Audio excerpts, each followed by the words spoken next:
I did a video 3 or 4 times of the condition of our frontline workers after Hurricane Dorian. And I got emotional. Baby. I do get emotional. Because in order to serve, you have to be able to follow. And I have followed. And I always ask, what if I was in this condition?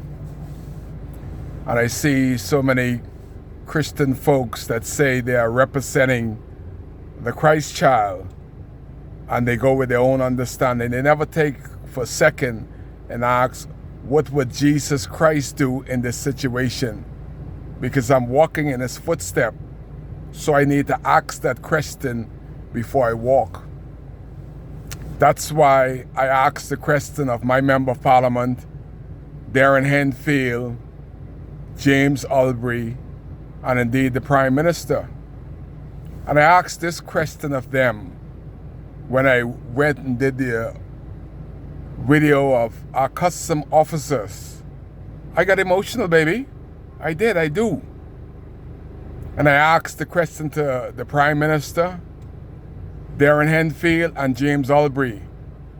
What if, when I say what if, that's a conjunction, and you really have to watch it.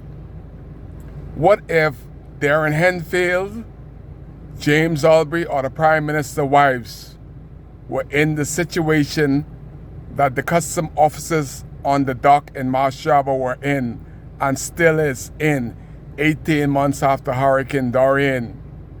They are in a borrowed trailer with a borrowed generator from tropical shipping. And when they need to go to the bathroom, if it comes on them real sudden, they have to go behind a trailer and do number one. What happens if they have to do number two?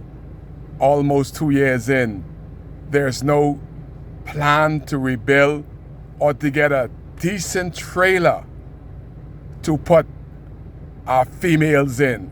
You see, Mr. Prime Minister, you see Darren Henfield and James, all these girls, all these females who don't have a husband, have a boyfriend. And if one of them was my girlfriend or my wife, I would go so far as to talk to an attorney to see if I could sue the government for forcing their workers to work under such inhuman condition. The question is, again, Darren Henfield, James Albury, the most honorable Prime Minister, all of y'all had wife. What if y'all wife had to go behind a trailer to go to the bathroom after barely escaping with their life? They still have to be treated inhumanely by this F&M government. And indeed, the PLP government has come down here time and time again. They're fighting and getting thrown out of the House Assembly for what? What if y'all wives had to go behind a trailer?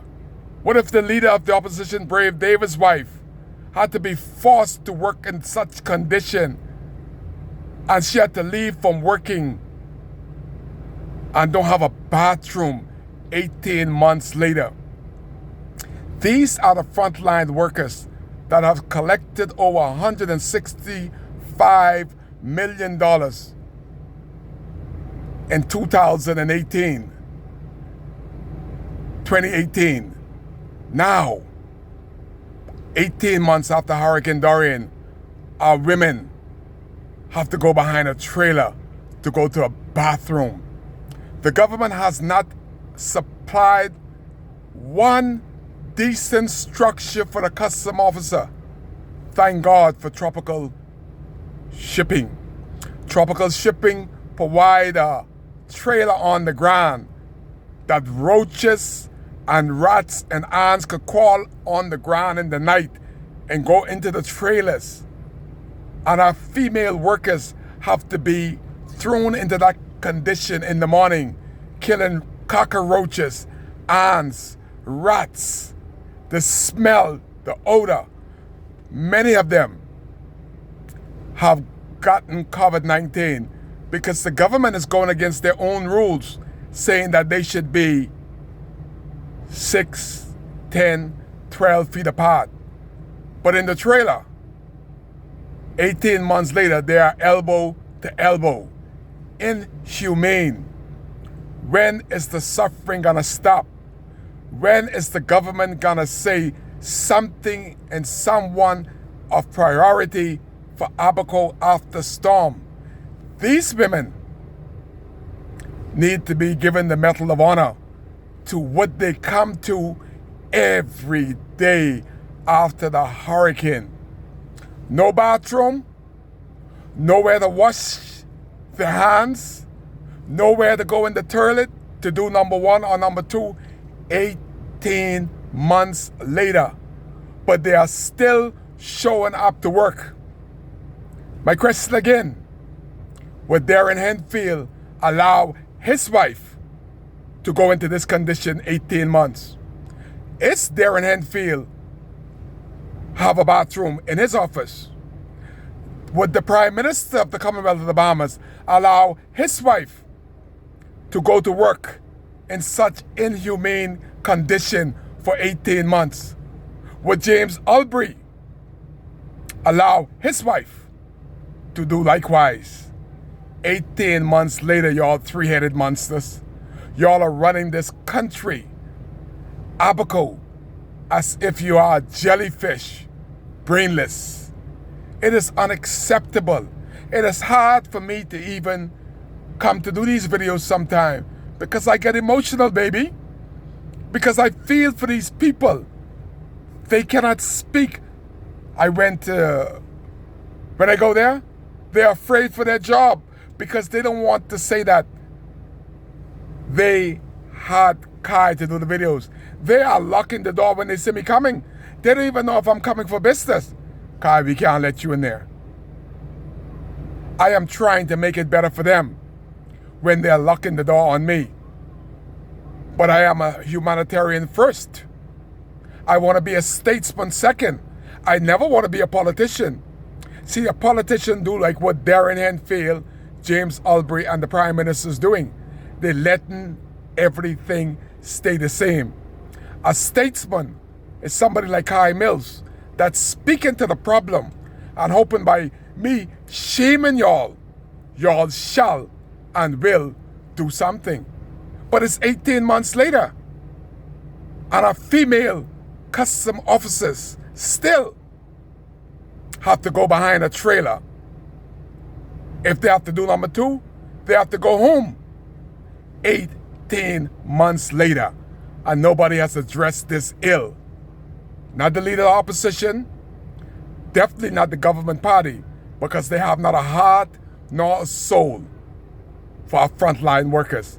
Kai Mills is on the front line addressing so much unnecessary pain that the government of the Bahamas is imposing on our female workers on the custom dock at Marshaba.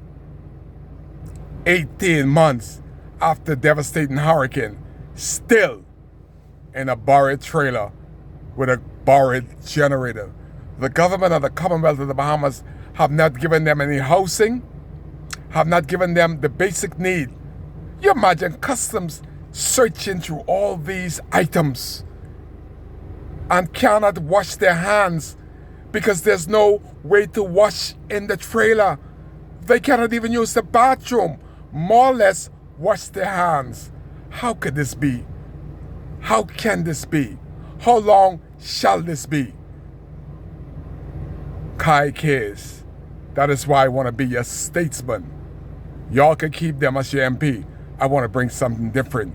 Change ain't coming, baby. Change is already here. I'm just reminding you of the inhumane treatment of our frontline female workers in Abaco 18 months later. You're live with Kai on WCAY because Kai cares. That's why I'm here.